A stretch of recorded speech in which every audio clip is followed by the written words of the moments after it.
Coming up Wednesday, Manchester City will host Club Brugge for Matchday 4. They hammered the Belgian side 5-1 on Matchday 3 and no doubt will be looking for a big response after losing 2-0 to Crystal Palace at the weekend. Lucho, do you think we see this big reaction from Pep Guardiola's side on Wednesday? Definitely, we need to see it, and much more because at the moment, City's sitting second on the group stage in the Group A with Paris Saint-Germain with 7 points at the top. Bruges, yeah, it wasn't the best Bruges that we've seen. We know that they can play well, they are a balanced team, they can manage situations, but they couldn't show up against Manchester City. But when Manchester City needs to get a result, we all know that they can do it.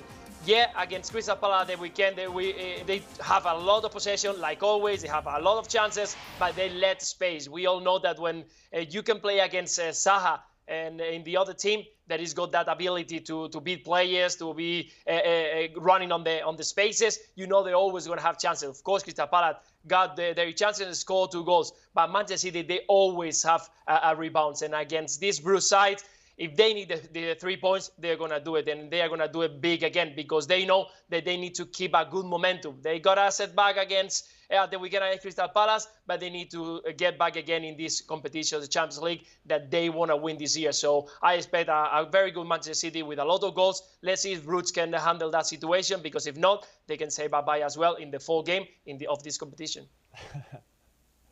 Yeah, I'm ready to say adios to Club Brugge as well, but I do want to say it's a bit tricky for Manchester City because they came off the loss in the Carabao Cup to West Ham. That's the competition they won 4 straight years, and now they're out, which I think actually gives them more energy to focus on these other competitions. But then they lost to Crystal Palace on the weekend, and now you're in a bit of a rut. You're in a bit of a crisis, and that's pretty unfamiliar territory, I'd say, all things considered, for Pep Guardiola, knowing that you have the Manchester derby on the weekend. So I'm curious to see who he starts, because there got to be some players that are chomping at the bit to get some minutes and actually start a game and are allowed to play and be free and not feel like you're being judged for every single pass, even that's probably what happens under Pep Guardiola anyway. And I'm looking at Raheem Sterling in particular.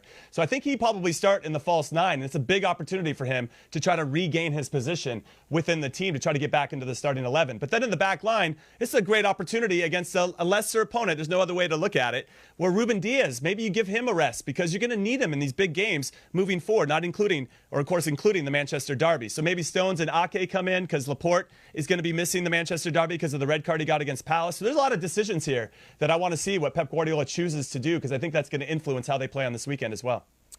Up until this weekend, I was really excited about coming on the show today, Poppy, and discussing this match to spring a surprise on Lucho Garcia and Jimmy Conrad, thinking that maybe Club Brugge could spring a surprise on Manchester City.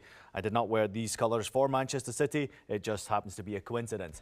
But yeah, listen, Club Brugge got a good result at the weekend. Dos got a couple of goals. They won 2-1. Hans van Aken is their player. He's scored in every single group game so far. But yes, I have a big concern that Club Brugge could be saying goodbye to this competition in this matchup, because Manchester City, after that defeat at the weekend, there's no way they're losing 2 games in a row. Just no way. The quality in the squad, obviously they can rotate. Pep Guardiola, I'm sure, was pretty angry with the squad. I obviously recognise the red card pretty early on did not help them whatsoever.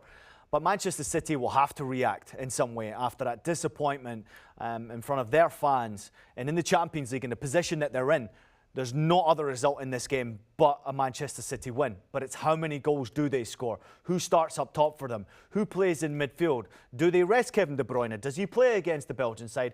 A lot of questions need to be answered for the starting 11 from Pep Guardiola. But no matter who goes out there, they're the favourites to win this game. And I think Lucho and Jimmy are right. I think we could be seeing 5, 6 or even 7 on the board against Club Brugge. I'm worried for the Belgian side.